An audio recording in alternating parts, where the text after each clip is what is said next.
మేము తీసుకున్నటువంటి document register ఆఫీస్లో మన సబ్ రిజిస్టర్ ఆఫీస్లో కాపీ నా పేరు మీదే తీసుకున్నాను డాక్యుమెంట్. ఎందుకంటే మీ అందరూ ఒరిజినల్ తెలియజేయాలని. ఇప్పుడు మీరంతా సైట్ కూడా ఇన్స్పెక్షన్ చేశారు. ఈ 5 డాక్యుమెంట్లు ఇక్కడ ఉన్నాయి. ఇది అన్నిటికీ ఉత్తర సరిహద్దు ఆర్ఎండ్బి రోడ్డు అనే ఉంది. అన్నిటికీ ఉత్తర సరిహద్దు. మరి వీళ్ళు పెట్టినటువంటి పంచాయతీ ఆఫీస్ ఎక్కడ, లేకుంటే వీళ్ళు పెట్టినటువంటి ఏది సరిహద్దు ఎక్కడది, అనుమోలు నరసింహరావు వగైరాలు ఎక్కడ, తర్వాత పంచాయతీ ఆఫీస్ ఎక్కడ, వెంకటప్ప వీళ్ళు ఎక్కడ, వీళ్ళు అసలు ఇక్కడ ఉన్నటువంటి అడ్జసెంట్ ఉన్నటువంటి వాళ్ళది ఎవరిదన్నా ఒక డోర్ నెంబర్ తీయాలి. అడ్జసెంట్ పక్కన ఉన్న డోర్ నెంబర్ ఎవరిది ఇవ్వాల, కరెక్ట్ కాదు. ఈ village VRO village revenue officer ఎవరైతే విలేజ్ రెవెన్యూ ఆఫీసర్ ఉన్నాడో ఆయన పేరేదో మాకు తెలియదు, కానీ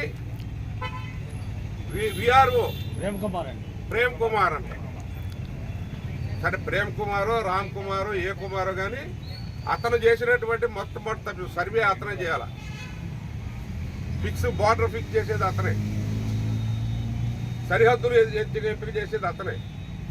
ఆ తర్వాత తహసీల్దార్ కన్వీనర్. ఈ అప్రూవల్ కమిటీకి ఎవరైతే ఆర్డీఓ గారు చైర్మన్ ఉన్నారో ఆయన సైట్ ఇన్స్పెక్షన్ చేయాల. అదైనా కోర్టు కేసు, ఈ కోర్టు జడ్జిమెంట్ కూడా మీకు చూపిస్తాను నేను.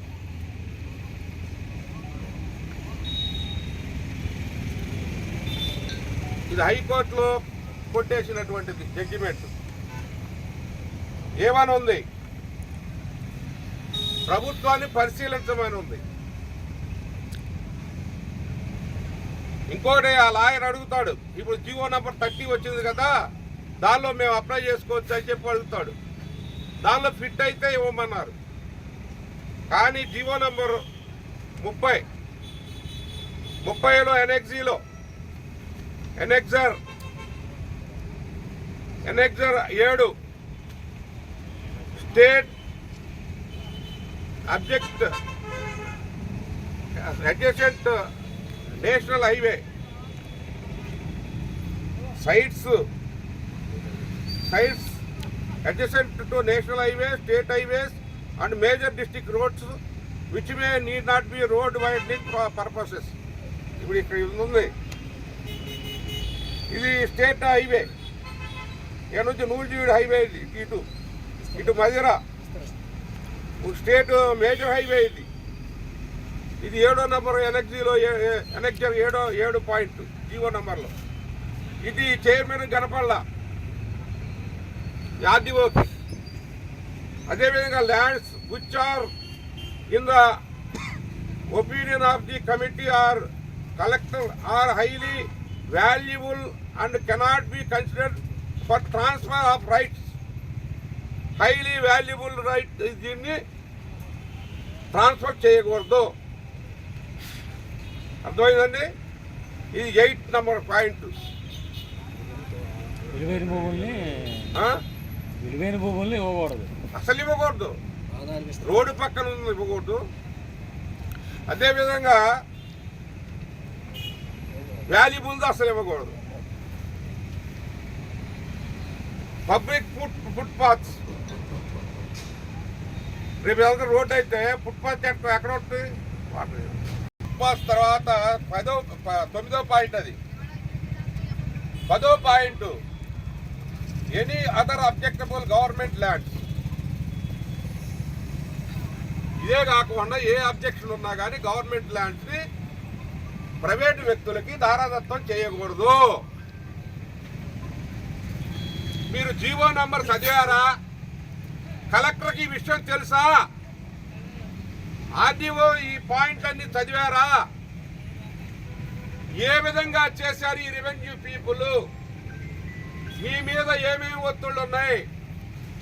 మీ ఉద్యోగాలకి ఎంత తెలియదా? ఇది ఇక్కడే కాదు, రేపు లీగల్గా బ్యాటిల్ చేస్తాం. మీరు చర్యలు తీసుకొని ఏదైతే ఈ 5 పట్టాలు ఉన్నాయో ఇమ్మీడియట్గా రద్దు చేయకపోతే లీగల్ బ్యాటిల్కి మేము సిద్ధమయ్యాం. ఎట్టి పరిస్థితుల్లోనూ ఇంత పబ్లిక్ ప్రాపర్టీని దాదాపు మొత్తం కలిపితే 50 కోట్ల రూపాయల ప్రాపర్టీ ఉంటుంది. ఇంత ప్రాపర్టీని దోచుకుంటా ఉంటే ప్రైవేట్ వ్యక్తులు కట్టబెట్టే పరిస్థితి మీరు తీసుకొస్తే అంటే చూశారు కదా, ఈ గవర్నమెంట్లో 99 పైసలకి ఎకరం ఇచ్చారు. ఈ గవర్నమెంట్లో 99 సంవత్సరాలు లీజుకి ఇచ్చారు, 33 సంవత్సరాలు లీజు లేదు. ఎవరెవరో పనికిమాలిన కంపెనీలన్నిటికీ కూడా భూములకు రూపాయిగా భూములు కట్టబెట్టినటువంటి పరిస్థితి చూస్తా ఉన్నాం. ఇక్కడేమి ప్రయోజనం ఆశించారు? ఇక్కడ ఈ R&B రోడ్డు పెద్ద సెంటర్, ఇది బాగా గ్రోత్ ఉన్నటువంటి తిరువురు కాన్స్టిట్యూన్సీలోనే అత్యధిక గ్రోత్ ఉన్నటువంటి సెంటర్ ఇది. ఈ సెంటర్లో ప్రభుత్వ భూమిని ప్రైవేటు వ్యక్తులకు పట్టాలు ఇచ్చేటటువంటి హక్కు మీకు ఎవరిచ్చారు? ఈ జీవో మీ ప్రభుత్వం ఇచ్చినటువంటి జీవోనే. అందుకనే ఈ కూటమి ప్రభుత్వాన్ని ప్రశ్నిస్తా ఉన్నాం. ఇది మేము 2 నెలలు అయిపోయింది, మాకు తెలియదు. ఎవరు ఆ నోటా ఈ నోటా అయిని మేము గవర్నమెంట్కి అప్లై చేసి సర్వే నంబరు అలాగే సర్వే నంబర్ ఎవరు రిజిస్ట్రేషన్లు అయినాయి. మీరు వినండి, పబ్లిక్ కూడా ఆలోచించాలి. ఇది ఈ విధంగా దోపిడీ జరుగుతూ ఉంటే, ప్రభుత్వ భూముల్ని ప్రైవేట్ వ్యక్తులకు దోచిపెడతా ఉంటే, తప్పు జరుగుతూ ఉంటే ఖండించకపోతే ఒక బాధ్యత గల ప్రతిపక్షంగా వైఎస్ఆర్ కాంగ్రెస్ పార్టీ నియోజకవర్గ నాయకత్వం మొత్తం కూడా ఇక్కడ ఉన్నారు. మేమంతా కూడా చెప్తా ఉన్నాం, వెంటనే ఉపసంహరించుకోండి. గౌరవనీయులైనటువంటి ఆర్డీఓ గారు మీరు రేపు స్టేట్మెంట్ ఇవ్వాలి.